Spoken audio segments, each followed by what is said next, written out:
Judge గారు అడిగారు, body ఇవ్వటంలో మీకేంటి అభ్యంతరమా అని చెప్పేసి. అంటే ఏం లేదండి, పోస్ట్ మార్టం జరుగుతూ ఉంది. జరిగే క్రమంలో అది పూర్తయిన తర్వాత రేపు పూర్తయితాయి, ఆ తర్వాత బాడీలు వాళ్ళకి అప్పచెప్పటమే అని చెప్పేసి చెప్తాం జరిగింది. జడ్జీలు, ఇద్దరు జడ్జీలు బెంచ్ అది, వాళ్ళు అన్నారు ఇంకేముంది, వాళ్ళు అప్పు చెప్తారు కదా బాడీస్, మీరు తీసుకెళ్ళండి అని చెప్పేసి చెప్పారు. ఆర్డర్ ఇచ్చారు అనేది సరే అని చెప్పేసి అనుకున్నాం. 2 రోజులు జరిగేసరికి బంధువులు బాడీ దగ్గరే ఉన్నారు. గత వారం రోజులుగా అక్కడ ఆయన బాడీ కోసం తీసుకెళ్తాను. వాళ్ళు అక్కడే ఉంటే మీడియాలో సెంట్రల్ కార్యదర్శి మృతదేహం దగ్ధం అని చెప్పేసి మంటలు, ఇటు మంటలు కనపడతా ఉంటే వెంటనే వాళ్ళ అమ్మ, ఆయన కూడా ఎక్స్ ఎయిర్ ఫోర్స్ ఆఫీసరు, అదేవిధంగా విశాఖ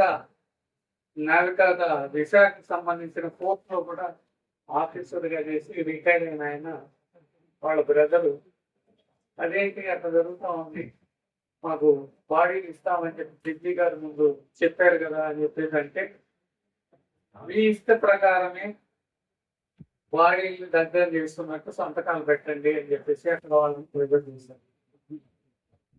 ప్రెజర్ చేస్తే వాళ్ళు అట్లెట్లా పెడతాం మేము సంతకాలు, మాకు తెలియకుండా ఈ బాడీని దగ్ధం చేసేసి మీరు సంతకాలు పెట్టమంటే మేము ఎందుకు పెడతాము అని చెప్పేసి వాళ్ళు ప్రశ్నించారు. ప్రశ్నిస్తే మీరు చేసేది ఏదో చేసుకోకూడదు అన్నారు. చివరికి వాళ్ళ తమ్ముడు ఒక ఆయన, మేము విధులు సాంప్రదాయం ప్రకారం ఆ భౌతిక కాయానికి సంబంధించినటువంటి ఆ చితాభస్మాన్ని కొంచెం ఇవ్వండి, అది తీసుకొని మేము తదుపరి కార్యక్రమాన్ని చేసుకుంటాము అని చెప్పేసి వాళ్ళ బ్రదర్ అడిగారు.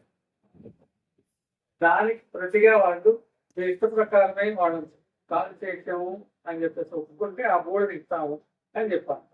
వాళ్ళు దానికి ఒప్పుకోలేదు, చితాభస్మాన్ని కూడా ఇవ్వలేదు. తెల్లారి మళ్ళీ మేము హైకోర్టులో అయ్యా తమ బాడీ ఇస్తామని చెప్పి ఇస్తారు, తీసుకెళ్ళండి అని చెప్పి ఒక ఆర్డర్ ఇచ్చారు.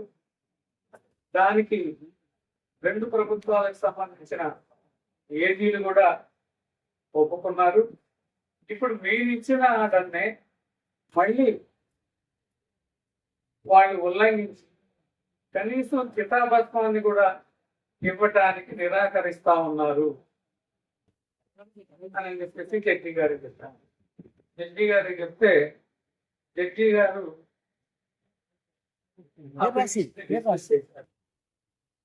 భారతదేశంలో ఎంత దయనీయమైన స్థితిలో కోర్టులు పనిచేస్తా ఉన్నాయి అనే దానికి ఇది ఒక పెద్ద ఉదాహరణ. చితాభస్మాన్ని కూడా చివరకు ఆ కుటుంబానికి అందించడానికి నిరాకరిస్తే దాన్ని మళ్ళీ ఇప్పుడు సుప్రీంకోర్టులో వేయడం జరిగింది. అక్కడ కూడా బహుశా డిస్మిస్ అవుతున్నాయి. కాబట్టి ఈ స్థితిలో సమాజంలో మనం ఉన్నాం.